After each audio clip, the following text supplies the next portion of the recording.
Broadcasting from the business capital of the world, this is the Podcast Business News Network.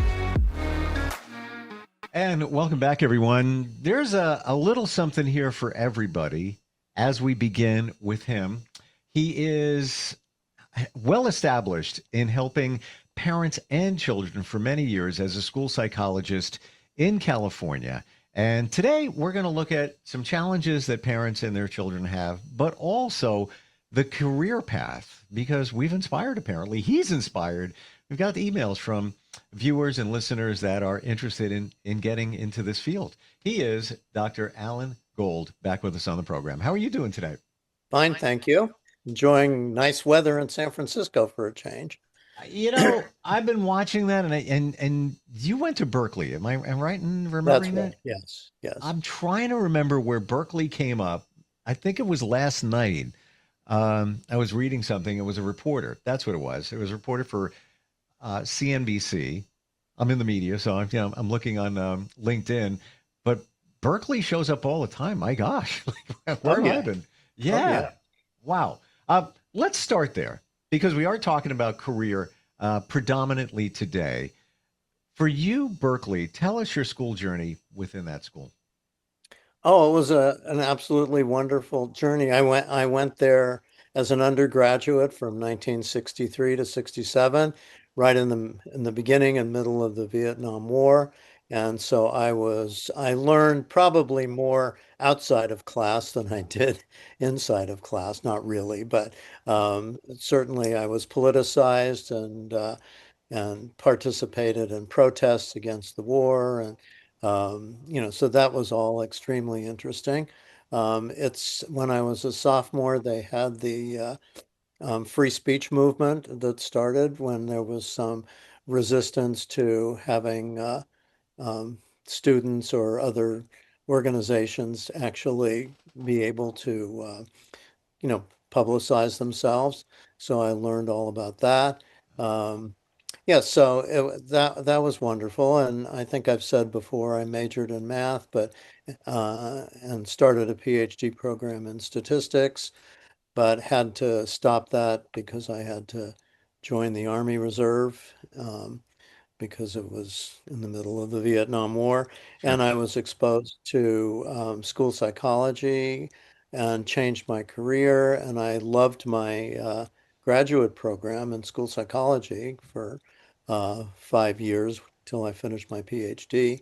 And I can talk more about that with specific career stuff. But yeah, just being Sure. at Berkeley and that time was a wonderful, in the Mm. 60s and 70s was a great time to be there.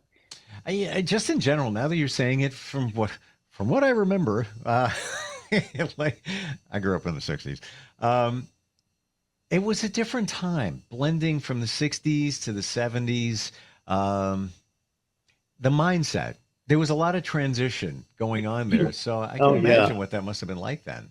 Yeah, it was because when I started, it was, Berkeley was almost more like the 50s, but then in November of 63, John F. Kennedy was assassinated. It flipped everything. The Vietnam War started. Civil rights was becoming much more um, an issue, and college students were all out for civil rights. And then the Beatles appeared, and Rolling Stones, and music changed, Yes.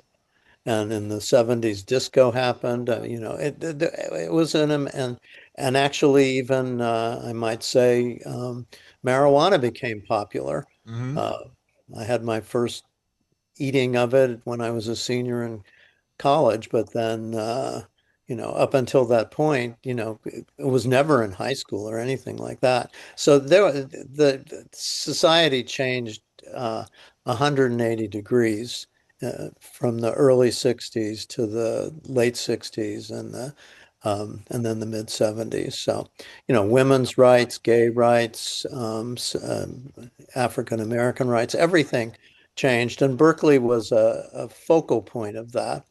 Mm. There were, many universities where that hadn't caught up, but Berkeley was kind of a focal point for all of that change. Even when you mentioned the Beatles, just slight digression. Um, I never liked the Beatles when I was younger. For me, I would listen to it. That's old people music. It's boring. Blah blah blah.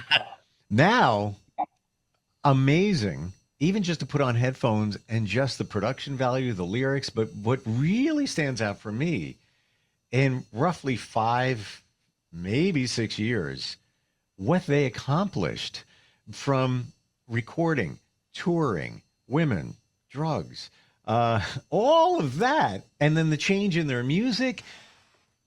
Like it's almost like you can't even process what went on there in a very short period of time. What they got done, like magical. I don't Yeah, even know how. Yeah, raw talent, really raw talent. love them. I still Mm. love them. Yeah, yeah, it never gets old. Let's go to an email that we got. By the way, you can reach us anytime, instant feedback, steve@gmail.com. Melissa is in Portland. She says, I appreciate your conversation. I'm considering becoming a school psychologist because I was the kid who struggled silently in school. What part of Mm. the job feels the most emotionally rewarding, and what part catches people off guard emotionally once they're actually working in the field? Okay.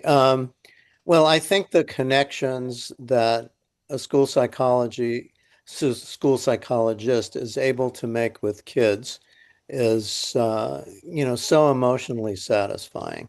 You can't guarantee that every kid is going to like you, but I think that emotional connection where they begin to trust you. They share their experiences with you, their and their feelings, particularly.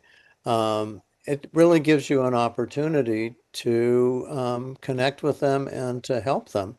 Um, and it's not only with kids that you're making that connection, to be able to make that connection with parents and with teachers.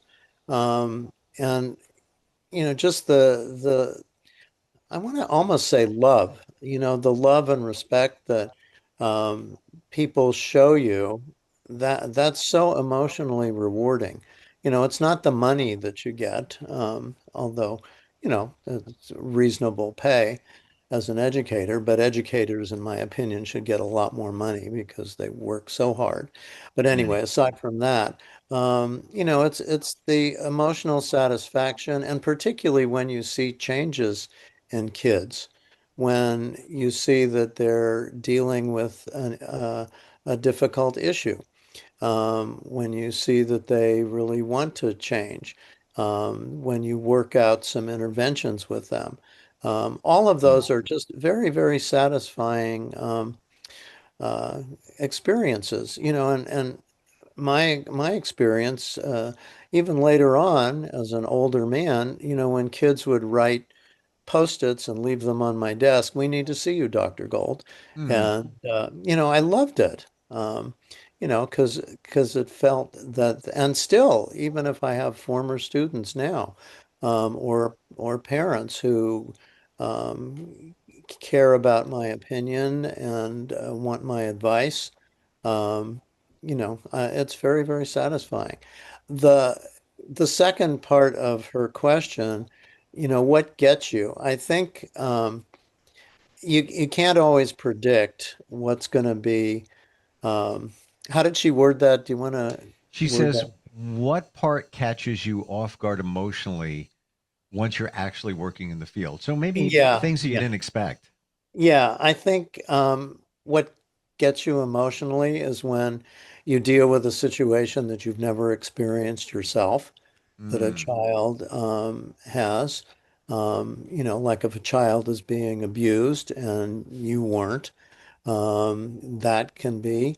If you didn't go through divorce and the child has, if there's a death in the family, and you haven't experienced that.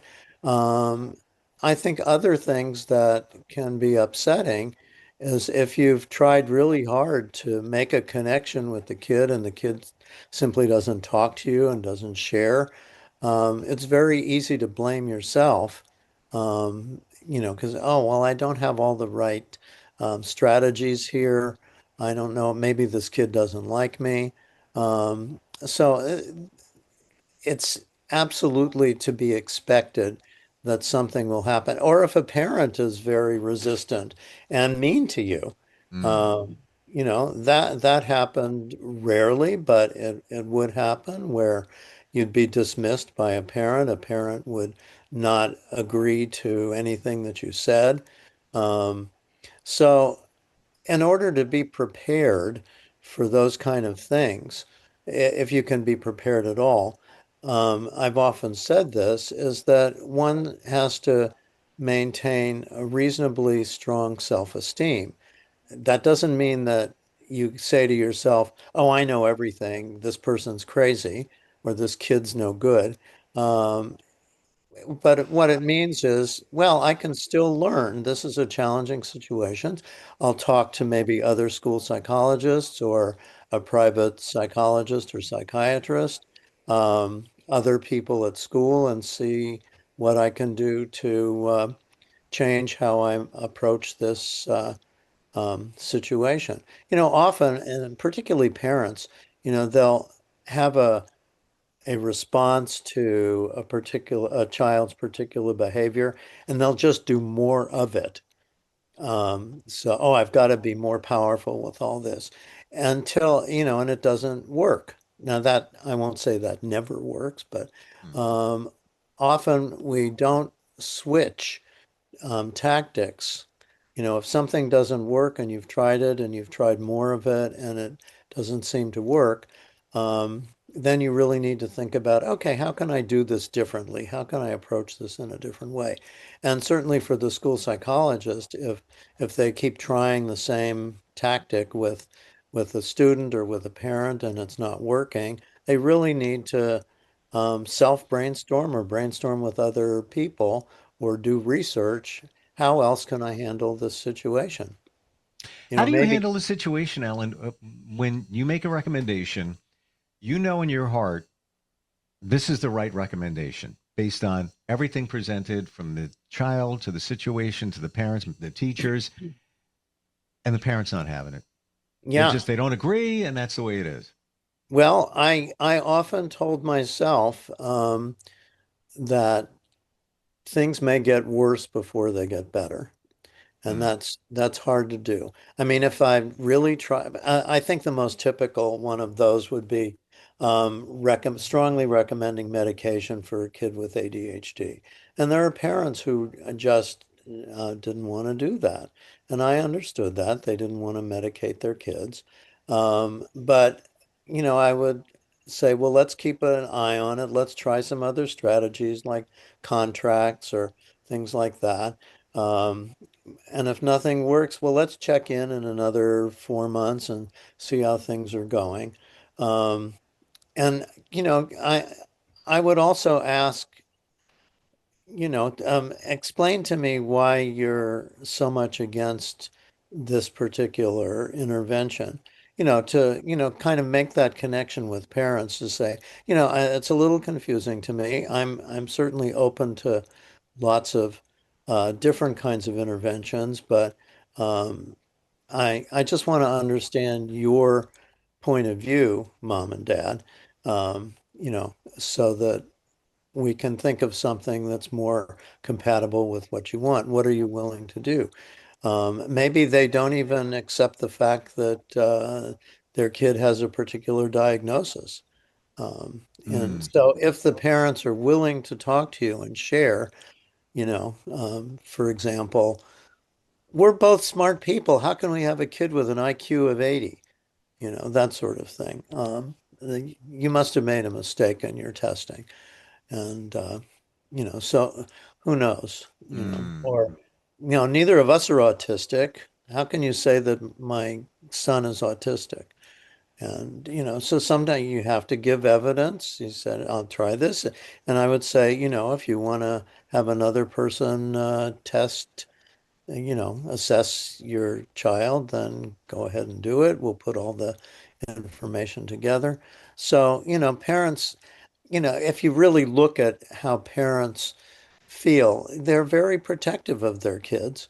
And it's very hard for a parent to have a negative diagnosis. So it's always important to emphasize the strengths that a kid has too, and because so much in the profession, you're looking for what's wrong and how to fix it. But it's also very important to identify a student's strengths so that you can capitalize on those and, use those strengths to work to improve what's the matter.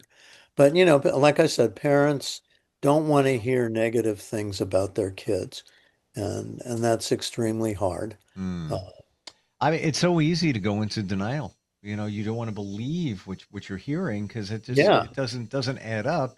But parents are not the experts. They know their kid fairly well, but they're potentially not seeing it on the other side. yeah. Brianna is in Seattle, Washington, checks in at instantfeedbacksteve@gmail.com.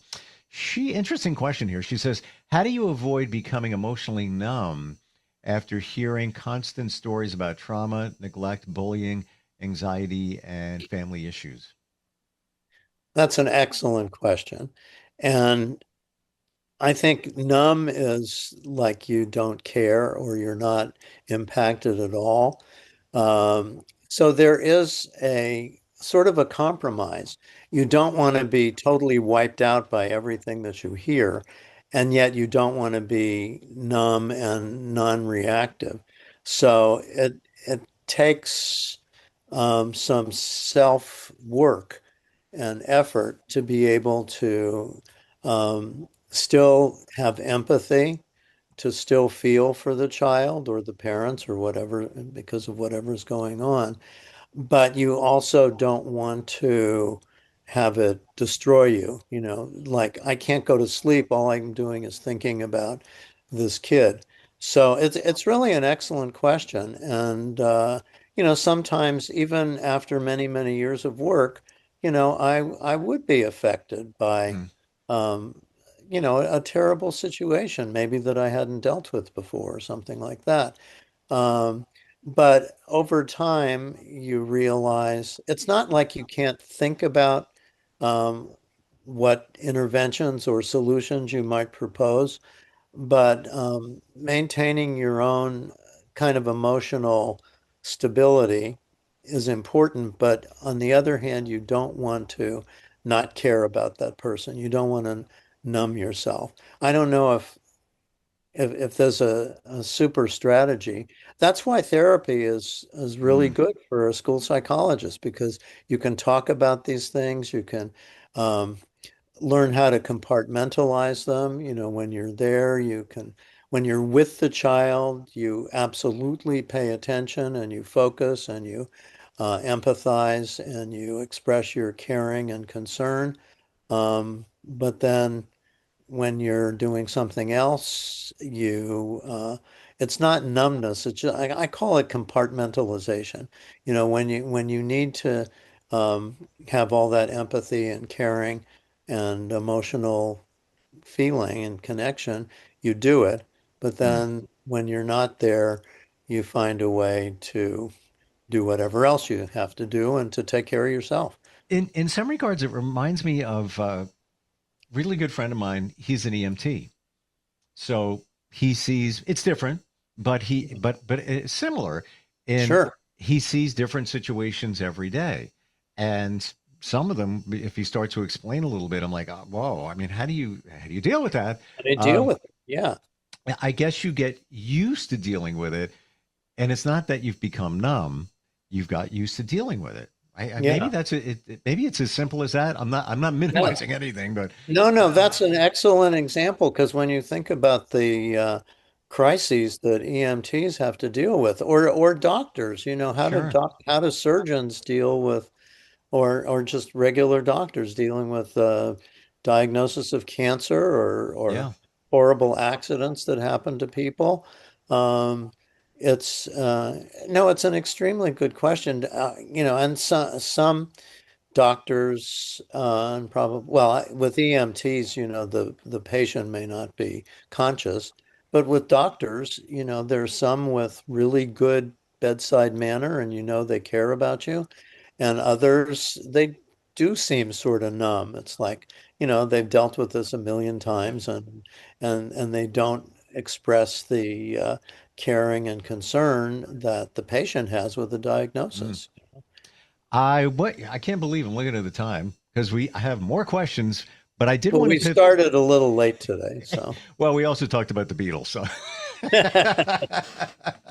no, we're getting full time here. I'm just saying we talked about some other stuff, but golden tools you can use. You're Dr. Allan Gold, and we do this feature from time to time, and these are little pieces of information that parents can use as a tool with their kids. This is something I find extremely interesting. The balance between being the helicopter parent and being the parent that I don't want to say doesn't care, but just lets it all go. How do Yeah. you, that how do we find the tool to strike that balance? Yes, I think it's really important because early on in my career, the term helicopter parent didn't even exist. Right? And, when I was growing up, I had very overprotective parents. They Same. were in their 40s when I was born, and I was an only child. I got polio when I was 8 years old, and they were worried about me. But on the other hand, they weren't like helicopters managing everything that I did. And, in retrospect, I actually respected that. Like when I was 10 or 11, they'd let me go all over San Francisco on buses or walk. And when I went to college, um, I called them maybe once a week with a dime and a pay phone or something.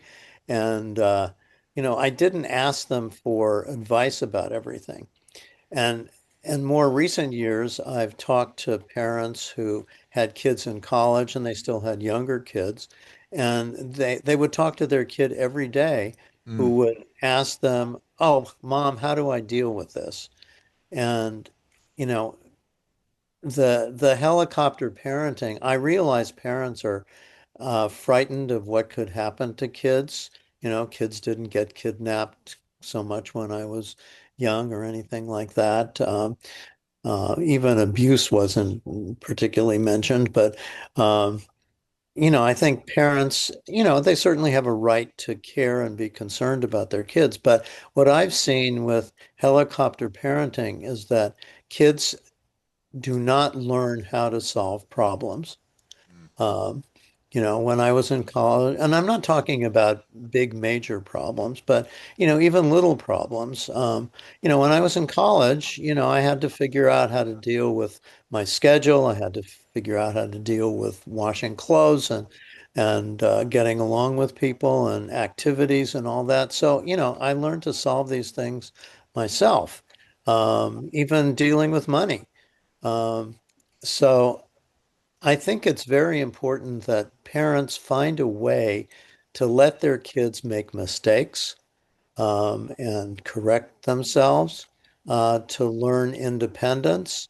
'Cause, kids really want to be independent, mm, and it's important that they do that.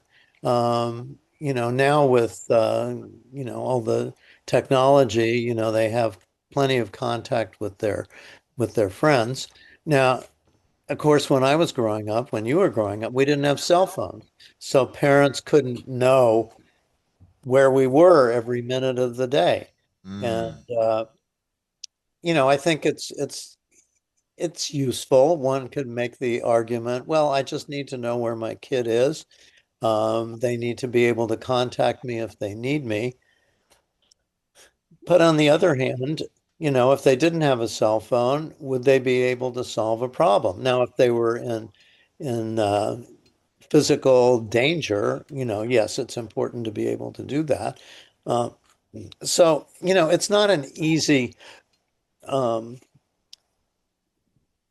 problem to solve. But when I think back to how I grew up, and probably you grew up as well, we didn't have that helicopter parenting. Did you? Were you? no, but like you, my mom, single mom, was overprotective, and while cell phones weren't available to know where you were, it was the fear instilled in you: don't go into the woods. Yeah, right. It's like, all right, that house across the street that's being constructed, don't go in there. All right. Well, guess what? I did. You did. I got a rusty nail in my foot. So like I should have listened to mom. Yeah, but it's interesting when we look at it that way. But on the other hand, parents should um, not manage their kids at all. Right. That's wrong too. There are some parents who, oh, go ahead, just do whatever you want. And that's not good too. I mean, parents need to have that communication. They need to be able to um, have the discussion, and I've promoted good communication for many times. They need to if a kid wants to do something on his or her own, it's great to have the conversation beforehand. So, how are you going to handle it if this happens? Um, so that they have a little bit of preparation, like when your mom said, "Don't go in the woods" or "Don't Mm, go in the constructed house." At least you have some idea of how to handle sure. a surprising situation. But So even rather, so, so many kids will fight the system and I really want to, and they want structure and boundary anyway. Your kids will never admit it that they want to be kept in check to a right, point, but right. it can't be overdone, i.e. the helicopter parent. We're out of time. We're like overtime actually. Anytime you want to reach us, instantfeedbacksteve@gmail.com. Whether it's a question about career in this field, whether you're a parent having some challenges with your children or child, we'd love to hear them here. Good advice helps. That's what this is all about. Alan, thank you so much for today. And You're welcome. yeah, Great questions. yeah, we got deep and good stuff. I appreciate you. We'll talk soon. Okay. Okay, take Thank you. care. Have a You good too. week. We'll be right back.